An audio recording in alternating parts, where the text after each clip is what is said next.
বিসমিল্লাহির রহমানির রহিম। আসসালামু আলাইকুম। আল্লাহর রহমতে আশা করি সবাই ভালো আছেন। আমরা আলহামদুলিল্লাহ খুবই ভালো আছি। দেখুন আজকে আরেকটা মাছের রেসিপি করব, সাথে আরেকটা শাপলা দিয়ে চিংড়ি রান্না করব চচ্চড়ির মতো। এই দুটো রান্না নিয়ে আপনাদের সাথে আবার চলে আসলাম রান্না করে।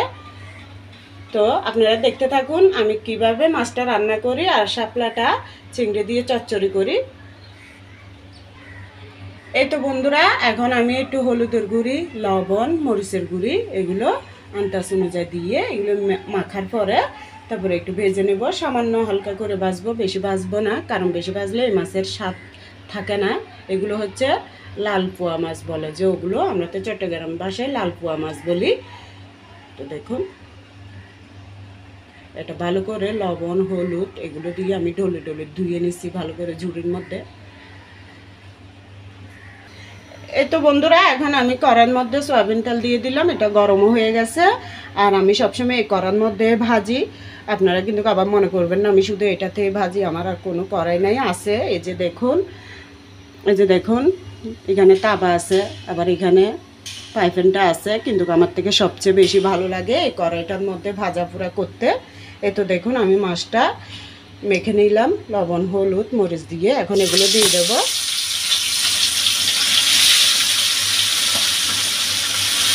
বন্ধুরা এইসব মাছ না ভেজে রান্না করলেও মজা লাগে, তারপরে একটু হালকা করে ভেজে নিলে আলাদা একটা স্বাদ হয়, এমনিতে করলে আরও ভালো হয়। তো মাছটা ভাজার পরে এই তো এখন পেঁয়াজ কুচি 1 চামচ, 4 চামচ ছোটোগুলো 1 চামচ রসুন বাটা আর একটু করে সামান্য করে আদা বাটা দেব। এগুলো আগে কড়াইয়ের মধ্যে দিয়ে দেব। এখানে আমি মাছ মাখছি যে ওই পিরিচটার মধ্যে দিয়ে দিলাম। তো এই যে দেখুন আমার মাছটা ভুনা হয়ে গেছে। এখন মাছের এই তেলটা পেঁয়াজের মধ্যে দিয়ে দেব। আমি তেলটা ছিটকে গায়ে আসবে বিদায় আগে দিয়ে রসুন, পেঁয়াজ, আদা এগুলো দিয়ে দিচ্ছি, এরপর তেলটা দিতেছি।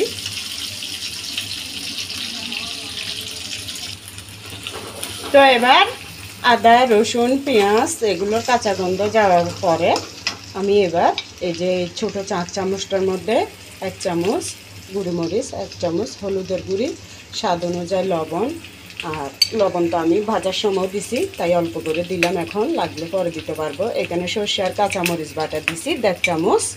তো এগুলো এখন আমি দিয়ে দেবো এখানে।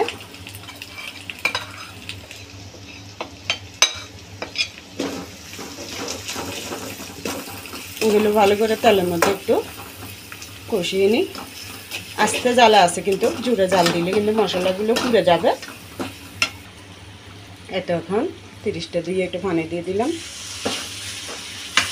পানি দেওয়ার সাথে সাথে মশলাগুলো ধুয়ে দেওয়া হলো, আর মশলাটা নষ্ট হবে না।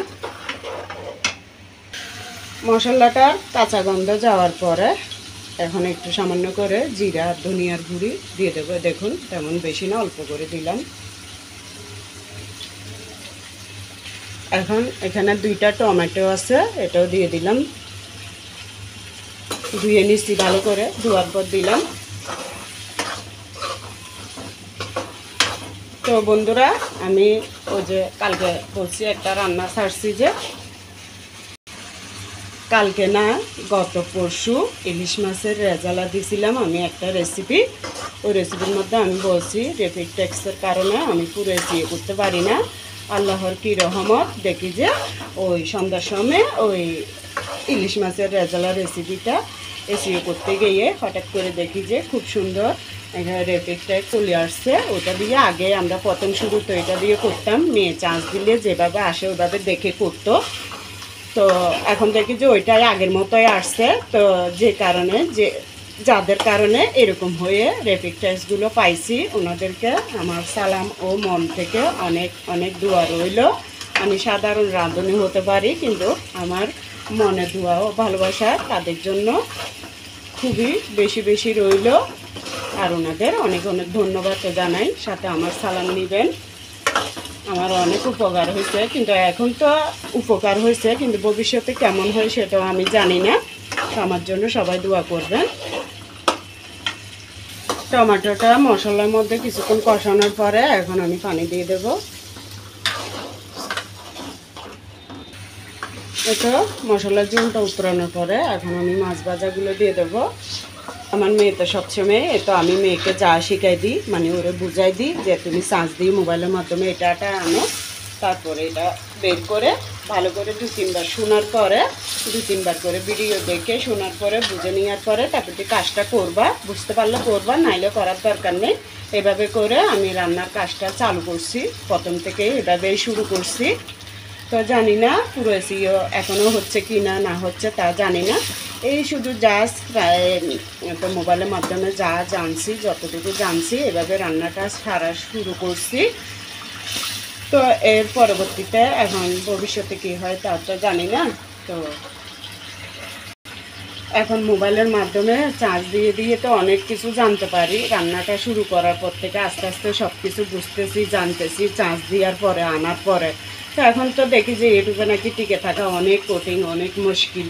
তো জানি না আমার কপালে কি আছে, তারপরেও দেখি কতটুকু এগিয়ে যেতে পারি। তো বন্ধুরা এখন সবচেয়ে আমার সমস্যা, আমার সাবস্ক্রাইবারটা কেন থাকে না বন্ধুত্বটা, এটাই আমি বুঝতেছি না। এই আসে এই চলে যায়, কোনো সময় তো 5, 6টা 7টাও চলে যায়। কী জন্য হচ্ছে তাও বুঝতেছি না। মনে মনে চিন্তা করে হয়তো মেয়েটা ভালো করে এসিও করতে পারে না, মোবাইলে এগুলো রান্নার কাজটা করে ছাড়তে পারে না, হয়তো এই জন্য চলে যাচ্ছে। নাকি আমার ভুলের কারণে, মেয়ের কাজের কারণে ভুল হয়, এই জন্য হয়তো সাবস্ক্রাইবারগুলো চলে যাচ্ছে। এই হয় 2-3 মিনিট পর চলে যায়, নাহলে একদিন পর চলে যায়, নাহলে 2-3 দিন পর একসাথে 5টা 7টা এরকম চলে যায়। কিন্তু এর আগে কখনো এরকম হয় না। যাক, কীভাবে কী জন্য হচ্ছে জানি না। সবাই আমার পাশে থাকবেন রান্নার মাধ্যমে যাতে এগিয়ে যেতে পারি। তো বন্ধুরা দেখুন, আপনারা যদি চান আমার মাছের রেসিপিটা যদি করেন এইভাবেও রাখতে পারেন, এভাবে রাখলেও কিন্তু খেতে অনেক অনেক মজা লাগবে। তো আমার আজকে শুধু শাপলা ভাজি আর এই মাছটাই রান্না, তাই আমি একটু পানি গরম করে দিয়ে দিচ্ছি। তো আপনারা যে যেভাবে খান ওভাবে দিলেন। আর টাটকা মাছের ঝোলটাই একটু ভালো লাগে,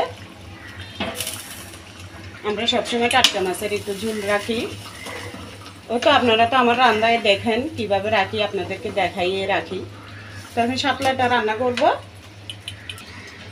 তো বন্ধুরা এখন আমি শাপলা ভাজির জন্য এই যে পেঁয়াজ কুচি, রসুন বাটা তাও ছোটো চামচে 1 চামচ, আর সামান্য একটু আদা বাটা, এটা না দিলেও সারবে, আমি একটুখানি দিলাম আর কি। তো এখানে ওই যে কাঁচামরিচ আর সর্ষে বাটা 1 চামচ থেকে একটু বেশি আছে, তো এগুলো দিয়ে দেবো। সর্ষেটা একটু পরে দেব। এখন আমি এর মধ্যে দিয়ে দেব ছোট ছোট চিংড়ি মাছ, আর আমি অল্প করে দিছি, আপনারা চাইলে আরও বেশিও দিতে পারেন। ভালো করে ধুয়ে পরিষ্কার করে রাখছি ওগুলো। এগুলোর মধ্যে এখন একটু ভেজে নেব। এখন এটা ভাজা হয়ে গেছে, এখন আমি দিয়ে দেব এই যে দেখুন এই চামচে একটুখানি সামান্য করে গুঁড়ি মরিচ, শুধু কালারটা সুন্দর হওয়ার জন্য, আর 1 চামচ উঁচু করে হলুদের গুঁড়ি, কাঁচামরিচ আর সর্ষে বাটা, লবণ আন্দাজ অনুযায়ী এগুলো দিয়ে দেব। এখন জিরা আর ধনিয়ার গুঁড়ি দিয়ে দেবো একটুখানি।